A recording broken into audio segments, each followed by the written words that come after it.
nom du Père et du Fils et du Saint-Esprit. Amen. Ô Seigneur, envoie ton esprit qui renouvelle la face de la terre. Évangile de Jésus-Christ selon Saint Jean, chapitre 10, versets 1 à 10. En ce temps-là, Jésus déclara: Amen, amen, je vous le dis. Celui qui entre dans l'enclos des brebis sans passer par la porte, mais escalade par un autre endroit, celui-là est un voleur et un bandit. Celui qui entre par la porte, c'est le pasteur, le berger des brebis. Le portier lui ouvre et les brebis écoutent sa voix. Ces brebis, à lui, il les appelle chacune par leur nom et il les fait sortir. Quand il a poussé dehors toutes les siennes, il marche à leur tête et les brebis le suivent, car elles connaissent sa voix. Jamais elles ne suivront un étranger, mais elles s'enfuiront loin de lui, car elles ne connaissent pas la voix des étrangers. Jésus employa cette image pour s'adresser aux pharisiens, mais eux ne comprirent pas de quoi il leur parlait. C'est pourquoi Jésus reprit la parole. Amen, amen, je vous le dis. Moi, je suis la porte des brebis. Tous ceux qui sont venus avant moi sont des voleurs et des bandits, mais les brebis ne les ont pas écoutés. Moi, je suis la porte. Si quelqu'un entre en passant par moi, il sera sauvé.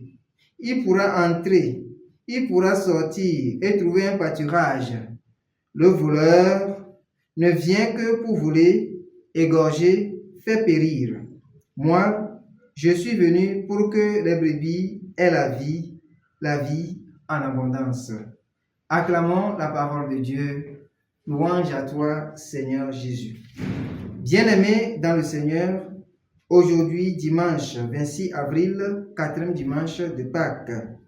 Ce dimanche est encore appelé le dimanche de la journée mondiale des vocations.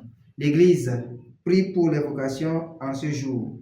Et l'image qui est donnée en ce jour, c'est l'image du bon pasteur.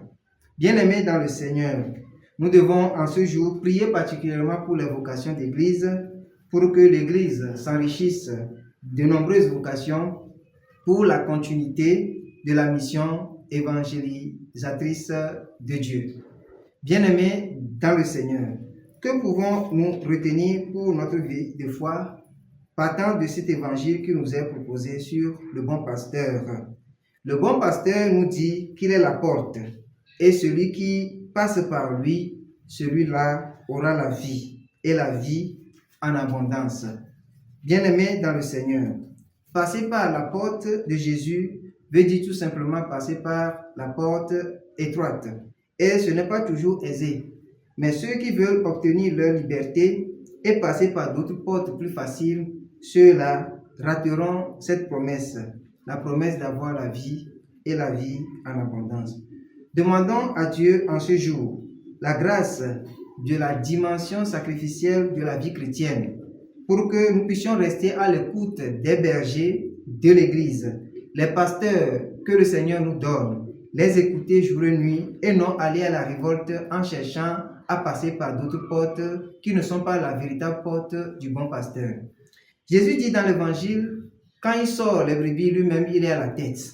Et quand il est à la tête, il accompagne et il protège les brebis. Mettons-nous sous sa houlette, restons derrière lui, suivons-le de près, écoutons les pasteurs d'église, prions pour que les vocations de bons pasteurs viennent pour l'église, maintenant et pour les siècles des siècles. Amen.